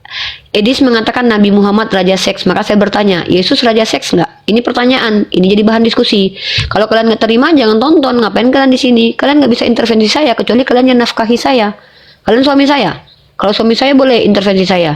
Kalian bapak saya boleh intervensi saya. Kalian siapa? Dosen saya bukan, guru saya bukan, suami saya bukan, bapak saya bukan. Jangankan ngasih nafkah, ngasih bunga aja kalian enggak, terus mau intervensi saya. Hehe, hantu belau, tidurmu terlalu miring ya. Jangan kau atur saya. Kecuali saya melanggar undang-undang. Di mana langgar undang-undangnya di sini? Ada nggak undang-undang yang saya langgar? Ada nggak ajaran agama Islam yang saya langgar? Kok saya harus ngikutin kau? Emang kau siapa? Jangan menjajah saya wanita independen dan merdeka. Selagi saya belum ada yang menafkahi, saya nafkahi diri sendiri, jangan kau atur saya. Apalagi kau Islam. Bhinneka Tunggal Ika, saya Islam bu, ilmu agama saya saja masih kurang. Ya sudah, jangan bahas agama orang lain.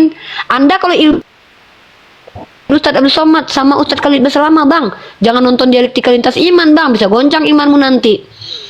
Sudahlah ilmu agama pas-pasan, nonton pula debat lintas agama. Apa nggak jadi murtad nanti ketika Edis mengatakan Nabi Muhammad raja SKS? Saya nggak bahas Kristen, kamu nggak ada hak. Jangankan bahas Kristen, kamu nggak ada ilmu, kamu nggak boleh bahas Islam, abangku. Bang Bhinneka, jangankan bahas Kristen, abangku. Kau aja nggak berhak membahas Islam loh, karena kau nggak ada ilmu. Gitu loh. Kalau saya berhak, kenapa? Saya mahasiswi prodi komunikasi penyiaran Islam. Mata kuliah saya ada kristologi. Saya punya hak di situ. Dan saya adalah seorang apologet yang ada SK-nya. Ya, pintar diakui loh, pintar itu diakui sama orang yang di atas kita. Dosen saya mengakui saya pintar, kepala prodi mengakui saya pintar, nilai saya tinggi loh. Bahkan saya dikatakan oleh rektor sebagai orang yang cerdas. Artinya saya nggak ngeklaim sendiri. Tanya aja sama Universitas Unmu, Anda kenal nggak rektornya, prodinya, sama dekannya? Itu udah ngobrol sama saya, bukan saya yang bilang saya pintar. Gitu loh. Islam versus Islam kan ujungnya bukan, saya nggak mau mendebat Anda, saya mau Anda nggak munafik. Kalau nggak suka dengan debat lintas agama, pergi dari sini. Ngapain nggak suka tapi nontonin saya juga, kan lucu. Yang namanya munafik, nggak suka tapi ngintip juga. Pergi lihat Ustadz Abdul Somad, pergi lihat Ustadz Khalid Basalamah, biar dapat ilmu Islam. Jangan di debat lintas agama, bahaya antum anta gitu. Kalau saya nggak perlu ngaku-ngaku pintar, tanya aja sama rektor saya, tanya aja sama dekan saya, tanya aja sama kaprodi saya. Ngapain saya yang harus bilang? Nggak boleh saya ngaku-ngaku pintar, nggak boleh. Saya justru merasa bodoh. Semakin saya belajar, saya merasa saya ini jahil. Kenapa? Terlalu dalam ilmu tentang Islam harus dikaji. Gitu loh. Jangan ngatur-ngatur komal saya. Kecuali lu kasih nafkah gue. Ngasih nafkah kagak ngatur-ngatur lu. Apaan lu? Ya kan? Gitu. Ya Wonder, lanjut lagi adekku. Saya mau Islam mau Kristen, kalau sok-sok ngatur-ngatur saya isep ubun-ubunnya loh. Enak aja. Dipikir saya cuma sama Kristen doang kali keras ya? Enggak. Sama orang Islam saya juga bisa keras kok. Apalagi yang ngatur-ngatur saya tapi nggak tahu siapa saya. Ya. Oke, Wonder Praise Store. Justru saya bisa lemah lembut sama orang Kristen nih. Ya nggak ngatur-ngatur. Nah, Wonder, sekarang kita back to topic. Ya. Coba Uni pengen tahu kita esensi Tuhan dulu kita bahas, boleh nggak? Kita turun dulu ya, kita down lagi nih. Kita kan dari tadi sudah sibuk nih bertukar pendapat tentang keramiknya yang mana sih, batu bata apakah ini semen putih atau semen coklat, apa yang harus kita bahas, kan itu tadi kita sibuk kan. Gimana kalau kita fokus untuk bahas pondasinya dulu, boleh nggak? Ini pondasinya udah rata atau belum? Nah, Uni mau mengajak kamu untuk membahas esensi Tuhan. Sekarang Uni pengen tahu, menurut kamu Tuhan itu apa? Silakan. Ini bukan menguji kepintaranmu ya, Diku. Ya. Nggak, ini buat ilmu kamu. Karena nanti kalau kamu nggak jawab, nanti Uni yang bantu kamu jawab nanti. Uni bantu kamu mentransfer knowledge. Karena Uni sudah belajar. Tuhan itu apa? Boleh pendekatan apapun boleh. Pendekatan linguistik boleh, pendekatan terminologi boleh, pendekatan esensial boleh, pendekatan estetika boleh, pendekatan alegori boleh, filosofi boleh. Terserah kamu. Kamu menjawab menggunakan pendekatan apa. Luas banget sih ini kalau masalah Tuhan itu apa. Ya, Oke. luas sekali. Kalau gitu kita bahas secara esensi aja. Keadaan sebenar-benarnya tentang Tuhan itu bagaimana? Tuhan itu bagaimana? Oke lah, mungkin Uni saja kasih informasi, nanti kamu kritisi ya. Uni bagi informasi ini. Jadi kalau dalam pandangan Islam, Tuhan itu sebenarnya kata yang tidak ada dalam kitab kamu dan kitab Uni. Ini kamu Uni kasih ilmu ya. Dari Lembaga Alkitabiah Indonesia, kata Tuhan itu adalah kata salah sebut deh, hiperkorek. Saya kasih data ya. Supaya kamu tercerdaskan, minimal kamu kenal Uni, nggak sia-sia kenal Uni. Artinya Uni nggak berniat menyerang agama kamu, tetap aja jadi Kristen, nggak masalah, itu pilihan kok. Tapi kalau knowledge kita harus saling berbagi lah, karena kami umat Islam itu nggak boleh egois. Kalau saya bilang sayang sama kamu, harus saya kasih kamu knowledge, bukan nyerang-nyerang agama kamu, karena kamu terlahir sebagai Kristen. Nah, saya kasih kamu data, materi, foto, buku ya. Saya nggak punya bukunya, tapi saya punya foto bukunya ya. Kata Tuhan itu diambil dari makalah LAI. Karena kamu Kristen tentu kamu harusnya ya. Oh jangan pakai inilah untuk pindah kamera. Pakai handphone inilah. Harusnya kamu itu percaya kepada LAI. Karena kan LAI itu adalah kumpulan orang-orang yang dianggap berilmu menerjemahkan kitabmu. Dek, kalau kamu lihat di sini Uni punya 2 file ini. Foto dari sampul makalahnya dan isi makalahnya. Uni dapat dari Bang Kamarudin. Kamarudin punya ini, tapi Uni nggak punya. Jadi Uni fotoin. Nah, ini bukunya nih. Ya, kalau kamu lihat nih. Di sini ini namanya Uni sharing knowledge nih. Jadi Uni di sini mau berbagi ilmu buat kamu. Di sini satu Alkitab beragam terjemahan kumpulan makalah seminar. Ini dalam rangka HUT Emas Lembaga Alkitabiah Indonesia. Nah, ini sampul bukunya ya. Kemudian kalau kamu lihat ini isinya dekku. Isinya nih, yang sayangnya Uni lupa di halaman keberapa ini foto. Uni itu yang dilupa, yang disayangkan Uni cepat-cepat mengambil fotonya, jadi Uni lupa halamannya. Di sini tertulis, menurut Profesor Dr. Ajianto SJ, kata Tuhan sebenarnya muncul sebagai ucapan hiperkorek, jadi keliru. Dari huruf H, TWHN, satu bentuk penulisan yang kurang lazim dari kata Tuhan. Jadi asal muasal kata Tuhan ini dari kata Tuhan. Kemudian hiperkorek menjadi kata Tuhan. Kemudian digunakan oleh umat Kristen sebutan untuk kepada Tuhan. Tapi kalau kita pakai bahasa asli, baik bahasa Aramaik, kemudian bahasa Ibrani, bahasa Arab, ya. Kamu bisa tahu kata-kata ini kalau dalam dialek Ibraninya tuh ada 2 tuh. Dialek Ibraninya kata Eloah. Dialek Aramaiknya Alaha. Dialek Arabnya Ilah. Hampir sama kan lafaznya? Karena serumpun. Nah, tapi ketiga maknanya itu adalah generic name. Bukan proper name, bukan nama, tapi gelar untuk yang disembah. Kalau ilah sendiri dalam bahasa Arab artinya adalah sembahan atau yang disembah. Nah, tapi kalau secara etimologi yang dipahami sekarang ini, kata Tuhan itu seharusnya apa? Pencipta yang tidak diciptakan. Karena pencipta yang menciptakan bukan Tuhan. Contoh, kamu menciptakan karyamu, tapi kamu diciptakan, kamu bukan Tuhan. Tapi kalau Allah itu adalah pencipta yang tidak diciptakan. Itu Tuhan. Maka ketika kita bicara tentang Yesus apakah layak dikatakan Tuhan, dalam definisi pencipta yang tidak diciptakan, dia tidak layak. Kenapa? Secara tertulis dalam kitabmu dia dikatakan sebagai ciptaan.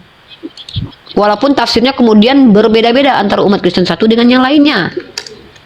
Contoh, kita pakai tekstual dulu nih, baru kita nanti pakai esensi. Ya. Secara tekstual kita bisa katakan bahwa Yesus itu adalah ciptaan. Tekstual dulu nih tertulis. Mana dalilnya? Ada 2 dalil sebenarnya dalam kitabmu. Wahyu pasal 3 nomor 14. Inilah firman dari Amin, Yesus, saksi yang setia dan benar, permulaan atau arche dari ciptaan Allah. Artinya dia adalah yang awal-awal diciptakan, permulaan ciptaan Allah. Nah, maka dari tekstual ini saja Yesus gagal sebagai pencipta yang tidak diciptakan. Kecuali kamu akui bahwa dia pencipta yang diciptakan, maka dia gagal sebagai Tuhan yang absolut, memiliki mutlak kekuasaan, karena dia hadir dari keberadaan Tuhan lain. Maka politeis nanti, atau subordinat. Tuhan punya hierarki. Nah, kemudian dalam teologi, Tuhan adalah entitas yang harusnya berbeda dengan makhluk. Tapi tadi Anda sudah menjawab bahwa Yesus tidak berbeda dengan manusia. Maka kalau Tuhan berbeda dengan makhluk, Tuhan bukanlah makhluk, itu sudah gagal barusan tadi itu. Argumen adik tadi yang bilang bahwa Yesus itu tidak ada bedanya dengan manusia, itu sudah gagal, bahwa Tuhan itu bukan makhluk, tapi Tuhan Anda pada saat dia adalah kholik, dia juga makhluk. Maka ini yang disebut dengan hal yang disebut dengan apa? Unlogic, bukan beyond logic. Begitu, silakan. Misal begini, kalau ada seorang bos dengan OB, bos bukan Kenapa OB. bos? Nah, tapi ketika bos mengerjakan pekerjaan OB, orang yang tidak tahu kalau itu bosnya mengatakan dia bukan bos, orang dia ngerjain OB, tapi orang Yang salah siapa? sudah lama itu. Yang salah Ketika orangnya. ada karyawan baru melihat ada bos, dia mengerjakan pekerjaan OB. Ketika bos dituduh OB, yang salah siapa? Yang orang tidak Orang tahu. yang menuduh OB, atau berarti kalau ada manusia yang tidak menganggap Yesus Tuhan, mereka nggak salah karena memang dia tidak pernah mengaku Tuhan. Jadi kemudian Nah, bos yang makanya mengerjakan pekerjaan OB ini bisa dikatakan sebagai bos bodoh. Kenapa? Misalnya- Karena dia, misalnya sebentar kita misalnya bicara sebagai tupoksi. Tupoksi ya, Pekerjaannya tugas salah. pokok. Dia contohin Bukan. yang benar. Nah, berarti dia tidak punya kuasa untuk mengutus mentor mengajarkan OB. Berarti nggak cerdas dia. Kalau Uni jadi direktur, mungkin Uni lebih pintar daripada Tuhan. Nih maaf ya, bandingkan Tuhan dengan Uni nih. Berarti Uni lebih cerdas. Uni direktur. Uni tahu ada OB yang salah kerjanya. Kenapa Uni harus nyontohin? Uni bisa dong ngajarin, OB lama, ajarin tuh OB baru. Kalau Uni yang turun jadi OB, artinya Uni ini adalah direktur yang nggak punya harga diri. Kalau orang bilang tuh kayak Pak Jokowi masuk gorong-gorong ya, entar dulu nih, Pak Jokowi masuk dalam gorong-gorong, itu cerdas apa pinter? Cerdas apa pinter? Yang Botol. Kenapa? Karena harusnya Pak Jokowi bisa utus orang untuk lihat gorong-gorong, kasih fotonya sama dia. Ini pekerjaan cerdas. Tapi kalau masuk gorong-gorong sendiri ngapain? Dia presiden loh. Nanti kalau dia lecet, siapa yang salah? Pas pampres. Kalau dia kejedot, nanti siapa yang salah? Ngerepotin orang. Untung waktu dia masuk gorong-gorong nggak ditanam sama orang. Jadi kalau seandainya, makanya bisa dikatakan itu pencitraan. Apakah Tuhan butuh pencitraan? Emang Tuhan kalau nggak diakui Tuhan, dia bukan Tuhan lagi? Makanya lucu kalau ada Tuhan yang memaksakan diri untuk menjadi manusia, menunjukkan bahwa dia adalah Tuhan. Nah, maka muncul pertanyaan di sini nanti. Pertanyaan unik kepada Wonder adalah, bisa nggak Yesus mengampuni manusia tanpa jadi manusia? Tapi dia nanti berbohong atas janjinya. Janjinya apa? Emang apa janji yang diingkari ketika dia nggak jadi manusia? Pernah nggak dia janji jadi manusia? Janjinya Justru ketika dia jadi manusia, dia telah banyak berbohong. Dia bohong ketika mengatakan sebelum aku dan setelah aku tidak ada Tuhan dibentuk. Bohong, ada yang dibentuk, Yesus. Tidak ada ilah selain aku, ada Yesus. Berarti dia bohong lagi. Tuhan bukanlah manusia, bohong lagi. Justru dengan menjadi Yesus, dia banyak melakukan kebohongan dalam perjanjian lama, Yesus Deku. tidak pernah bilang aku Tuhan kan. Memang nggak pernah dia ngapain, dia ngaku Tuhan, orang dia bukan Tuhan kok. Iya, karena dia ya ibaratkan bos tadi, ngapain dia bilang aku bosnya, sementara orang-orang sudah tahu kalau dia ini bos yang mengerjakan pekerjaan. Iya, kalau yang tahu. Kalau orang yang nggak tahu, apakah dia nggak boleh bilang dia bos? Dia ingin orang makanya tahu itu kalau ada dia bos, tapi dia nggak ngasih tahu yang PA dia. Jadi kalau ada orang bilang dari kau OB ya, Jangan salahkan orang lain yang mengatakan dia OB ketika dia bersihkan toilet padahal dia direktur, dia nggak ngaku dia direktur. Berarti ketika ada Mbak OB tolong dong pindahkan ini, dia nggak bisa dihukum. Kenapa? Dia nggak pernah ngaku sebagai direktur. Ketika orang dihukum berarti yang gila ini si direkturnya nih, ada agak lain nih. Hah? Ya makanya ada yang ngasih tahu kan. Siapa yang ngasih tahu? Ya dikasih tahu kayak penginjil itu kan cuma ngasih tahu bahwa Yesus, tapi pengakuan dari bosnya Penginjil harusnya mengaku itu bahwa aja. Yesus adalah Tuhan bukan karena Yesus ngasih tahu, tapi karena doktrin dan asumsinya yang mengatakan Yesus Tuhan. Yesus sendiri nggak mengatakan dirinya Tuhan, kok kalian pula yang mengatakan diri Tuhan? Yang lebih tahu tentang dirinya siapa? Yesus atau kalian? Karena Jadi siapa menurut- Yesus menurut Yesus? Menurut sudut pandang sih nggak perlu kita bilang kita Tuhan. Kalau dasarnya kita Tuhan ya orang kan sudah melihat. Oh iya, berarti kenal, berarti betul, gini nih, ini Tuhan kurang ajar namanya nih. Dia nggak perlu ngaku Tuhan, tapi dia harus dikenali sebagai Tuhan. Ini Tuhan kurang ajar nih. Jadi nanti kalau ada orang yang nggak mengakui dia Tuhan, nggak boleh dihukum. Kenapa? Dia nggak pernah ngaku Tuhan. Kira-kira menurut kamu ketika Tuhan datang ke berbentuk manusia, berbentuk tampang om-om, lalu kemudian saya lihat dia nggak ngaku Tuhan, saya nggak nyembah dia, dosa nggak saya? Dia datang tanpa Sama tenteng kayak- depan saya, tapi nggak pernah ngaku Tuhan. Berdosa nggak saya kalau nggak mau nyembah dia? Kenapa saya berdosa jadinya kalau nggak nyembah dia? Kalau Dia nggak pernah sudah ngaku dikasih Tuhan. tahu, Makanya Kalau dia harus ngasih misalnya- tahu kalau dia Tuhan. Saya tanya kembali lagi di logika tadi deh, jangan lari-lari dong, kita lari-lari nih. Ketika ada Tuhan yang jadi manusia, yang dilihat oleh mata saya sebagai om-om, abang-abang, nggak pernah ngaku jadi Tuhan. Kira-kira saya berdosa nggak menuhankan dia?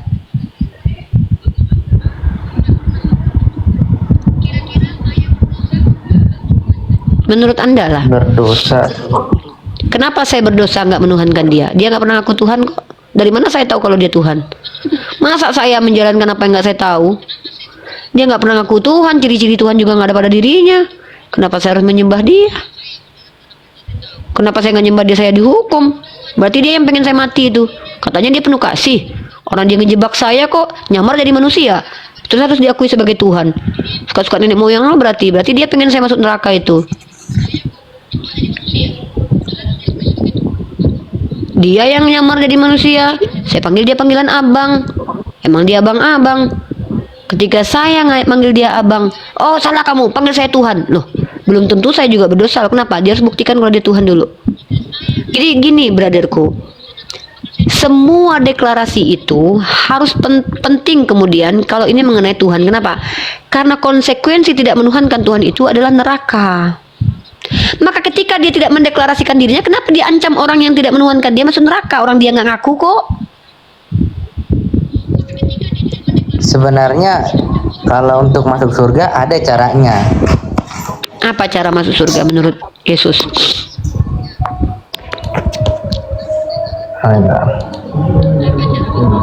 Baca Matius 7:21 lah. Itu cara masuk surga menurut Yesus.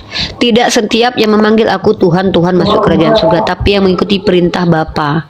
Kamu kalau pengen masuk surga, ikuti perintah Bapaknya Yesus. Karena Yesus berkata, aku tidak dapat berbuat apa-apa dari diriku sendiri, semua adalah kehendak Bapa. Segala firman yang disampaikan oleh Bapa setelah diberitahukan kepada Yesus, dan murid-murid sudah tahu siapa Yesus adalah sebagai utusan. Pertanyaan saya, kamu ikut perintah Bapa enggak? Ikut perintah Bapa deh. Ikut.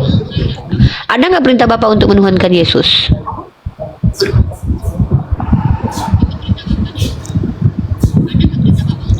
Nggak ada. Maka kamu berbohong ketika mengatakan mengikuti perintah Bapa. Bapa yang diperkenalkan Yesus itu tidak menginginkan kematian Yesus. Yohanes pasal 8 nomor 37. Bahkan Yesus berkata dalam Yohanes pasal 8 37 sampai 40, yang menginginkan kematian Yesus bapaknya iblis. Pertanyaan saya, kamu ingin Yesus mati atau Yesus hidup?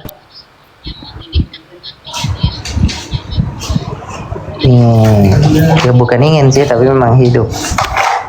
Nah, kalau kamu menginginkan Yesus hidup, kamu juga dikatai iblis. Kenapa? Petrus yang menghalang-halangi kematian Yesus dikatai iblis. Maju kena, mundur kena. Menghalangi kematian Yesus dikatai iblis. Mensupport kematian Yesus juga bapaknya iblis. Artinya apa? Ada kontradiksi dalam kitab Anda. Makanya ini dikatakan kitab Anda itu tidak bisa dikatakan parameter yang benar. Ada hal-hal yang saling bertabrakan. Maka marilah merujuk kepada perkataan Yesus. Ketika Yesus katakan yang menginginkan kematian Yesus adalah bapaknya iblis, maka yang lebih iblis seharusnya yang menikmati kematian Yesus. Siapa yang paling menikmati kematian Yesus di dunia ini, Dek?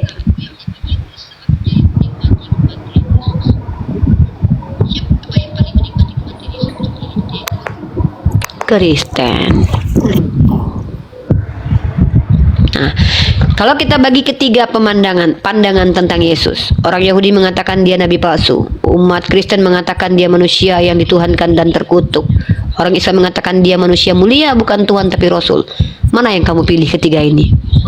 A. Nabi palsu. B. Tuhan terkutuk. C. Nabi yang dimuliakan Allah. Mana yang lebih relevan? Allah yang rela jadi manusia untuk kita, begitu sih. Di mana itu tertulis dia rela jadi manusia? Ya kita akan mutar lagi ke itu lagi nanti yang firman jadi manusia. Karena itu nggak ada. Itu perkataan Yohanes yang masuk di dalam pembukaan surat Yohanes, yang bahkan menurut Santo Agustin itu dikatakan sebagai himne Plato. Kitab Anda ini kan tercemar oleh catatan-catatan manusia. Apakah firman menjadi manusia ini perkataan Yesus, Dek? Perkataan Yohanes 1 ayat 1 itu perkataan Yesus atau perkataan orang lain? Perkataan orang lain. Ya udah, berarti kamu mengikuti orang lain, bukan mengikuti Yesus. Sesimpel itu sebenarnya. Kalau kita mau diskusi bagus-bagus. Ya oke ya, Uni sudah panjang kali lebar. Uni sudah tunjukkan kepada kamu esensi Tuhan itu seperti apa. Dan Yesus tidak masuk klasifikasi sebagai Tuhan. Kenapa? Dia tidak setara dengan Bapa. Dia berkata, Bapa lebih besar daripada aku, maka dia tidak setara dengan Bapa. Aku tidak dapat berbuat apa-apa dari diriku sendiri, sementara Bapa tidak pernah berkata, aku tidak dapat berbuat apa-apa dari diriku sendiri. Yesus berdoa kepada Bapa. Pernahkah Bapa berdoa kepada Yesus? Tidak pernah. Bapa tidak memiliki sisi kemanusiaan, Yesus memiliki sisi kemanusiaan. Maka dari semua data ini, Yesus dengan Bapa tidak bisa dikatakan setara. Bapa transenden, Yesus imanen. Bapa independen, Yesus itu butuh bantuan orang. Jadi secara esensi gagal sebenarnya kalau dikatakan Yesus setara dengan Bapa. Itu dogma yang muncul di Konsili Nikea, yaitu homoousios, bahwa Bapa sehakikat dengan Yesus. Hakikat apanya yang sama? Makanya saya tanya, coba tunjukkan satu esensi yang sama antara Bapa dan Yesus. Nggak ada. Bentuknya nggak sama. Bapa adalah roh, Yesus manusia. Kekuasaannya beda. Bapa berkuasa di surga, Yesus terbatas kekuasaannya. Apa kata Yesus kepada ibunda dari Zebedius, anak Zebedius yang bernama Salome? Perkara duduk di sampingku itu aku tidak berhak memberikannya, tetapi akan diberikan oleh Bapakku kepada siapa dia berkenan. Artinya Yesus memiliki kekuasaan terbatas di surga. Bagaimana mungkin dia dikatakan penguasa surga? Di dunia dia tidak pernah berkuasa. Bahkan siapa namanya tuh? Siapa tuh yang namanya itu orang Yunani itu Herodes lebih berkuasa daripada Yesus. Yesus jangankan jadi presiden, jadi RT aja nggak pernah. Artinya secara realitas konkret Yesus tidak pernah menjadi pemimpin, tidak pernah menjadi penguasa di dunia, dan kuasanya di surga pun terbatas menurut ayat yang kalian baca dalam kitab kalian. Jadi secara esensi gagal sebenarnya Yesus sebagai Tuhan yang setara dengan Bapa, karena memang faktanya tidak setara. Silakan dibantah kalau bisa membantah, tapi pakai data. Kalau pakai doktrin silakan, tapi jangan ke saya, tapi di gereja saja. Karena doktrinnya teman-teman Kristen saya sudah baca semuanya. Ya, mungkin begitu, Wonder. Ya, adekku mau standby boleh. Kalau mau diskusi lagi nanti silakan bertanya. Ini ada yang mau masuk nih, Ahamang namanya. Saya bingung nih mau naik mau ngapain nih ya, muslim atau non muslim nih.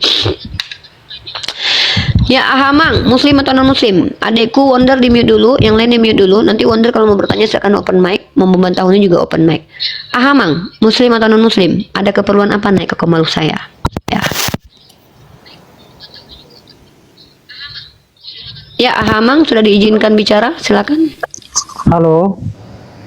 Ya, Halo. Ahamang. Muslim non Halo. Muslim dan apa ya halo. Nah, saya Muslim. Ya, Nah. terus apa kepentingannya nih ke komal saya? Kalau untuk masalah kepentingan itu tergantung perspektif kalian. Tetapi di sini saya Oh, nggak naik bisa. untuk Saya memberitahukan- tanya motivasi Saya- Anda. Oh, motivasi saya naik ke sini hanya untuk memberitahukan kamu bahwa judul yang judul yang kau pasang itu ada Coba indikasi. syahadat dulu. Indikasi Coba syahadat penghujatan. dulu. Ya, laporkan ke kantor polisi. Coba. Astagfirullahaladzim. Ya, syahadat. Itu istighfar, bukan syahadat. Kok Tidak. astagfirullahaladzim bilang syahadat? Bukan. Ini saya lucu ini tidak- orang ini saya disuruh tidak- syahadat malah istighfar. Saya tidak mengikuti perkataan kamu. Disuruh syahadat malah istighfar nih orang Islam. Saya Katanya hanya Islam, istighfar Bang. dengan- saya hanya istighfar Saya suruh dengan syahadat kelakuan bukan kamu. istighfar. Ya Saya udah hanya biar Allah istighfar yang dengan menghukum kelakuan saya. kamu. Ngapain kau emang kau Tuhanku? Kau bukan Jadi Tuhanku kok. begini. Kok begini pula? Kau siapa? Emang kau nafkahi aku? Kau pula yang bilang aku. Kalau ada indikasi penghujatan laporkan ke kantor polisi terdekat. Yang ada di Bali laporkan ke kantor polisi terdekat. Kenapa kalian malah ngancam-ngancam saya? Saya rakyat Indonesia, saya tinggal di Ternate nih. Saya warga negara Indonesia yang taat pajak. Saya seandainya dikatakan bersalah, saya terima. Tapi buktikan dulu salah saya di mana. Ketika saya bahas ini kan pertanyaan Yesus Raja Seks. Kok malah disuruh syahadat malah istighfar kau? Katanya kau Islam, istighfar sama syahadat aja nggak bisa bedain. Kalau kau bilang ini ada indikasi penghujatan, silakan. Kalau nggak mau membantah saya di sini, ayo kita bantah-bantahan di pengadilan. Tapi ketika kalian mau memanggil aku untuk dikonfirmasi, bayarin ongkosku. Enak aja kalian yang nuduh aku menghujat, kalian pula yang maksa-maksa aku harus mengakui diriku penghujat. Ini dasarnya ada bahasan seperti ini. Berdasarkan edis yang memuka komal yang menuduh Nabi Muhammad sebagai Raja SKS. Maka saya mengajak seluruh manusia baik Islam maupun Kristen, ayo kita bahas Nabi Muhammad atau Yesus yang Raja SKS. Kok kau Islam sok tahu pula ngajak-ngajak bilang-bilang saya. Kalau kau memang bisa membuktikan aku penghujat, kau lapor sana. Ngapain kau naik komalku pengen pansos kau? Aku tanya kau lagi. Nah, terus kalau aku nggak mau merubah ini, mau ngapain kau? Ya, kita uji Kalau aku di sini nggak- aja. Kita uji di Uji sini aja. apa? Ya udah, aku tanya sama kau. Yesus termasuk Raja Seks nggak? Pertanyaan itu tidak etis. Kok nggak etis? Edis Ya, mengatakan jelas Nabi tidak Muhammad etis. Raja Seks, kau terima nggak? Edis mengatakan Nabi Muhammad Raja Seks, kau terima nggak? Ya, tidak etis juga sama. Ya sudah, kau ngomong sama Edis, jangan sama aku. Apa kau Ya, sama ini? Yang kamu nggak lain juga. kau tengok. Loh, apa Sama urusannya kamu aku juga, mengkonter? artinya kamu harus mengakui Siapa dulu kau? bahwa Nggak, ini aku ada tanya. satu kesalahan. Oh enggak lah, ini nggak salah, ini benar. Apa indikasi Hah? kau bisa tunjukkan kalau ini salah? Apa alasan kau bilang ini salah? Karena melanggar etika. Etika mana yang kulanggar? Etika mana? Tertulis di Nah. mana etika ini? Coba. Iya, melanggar etika. Ini kan Etika berkaitan mana? kesal- Bacakan dulu berkaitan- etikanya, begini, etika agama, begini. etika undang-undang. Kalau kau Kita bicara lebih etika, kepada jangan etika substansi kau yang pembahasan kuikuti. saja. Jangan Saya lebih tanya kepada etika arti-arti. mana yang Substansi.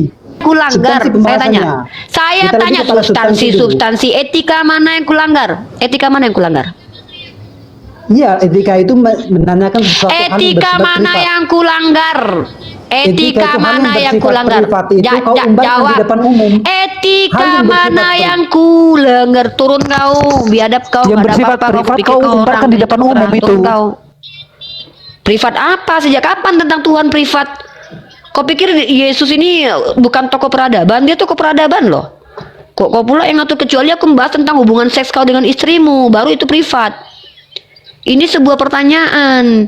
Kalau Nabi Muhammad dikatakan Raja SKS karena dia memiliki kekuatan 30 pria, apakah Yesus bisa dikatakan Raja SKS karena dia pasti memiliki kekuatan lebih daripada Nabi? Itu poinku.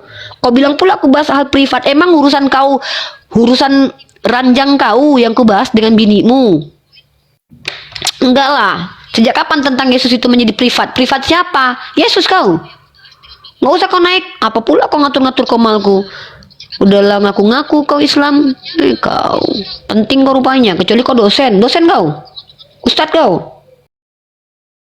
Berakhir sudah diskusi Unirifa yang telah memberikan kita ilmu dan pengetahuan tentang ajaran Islam dan ajaran Kristen.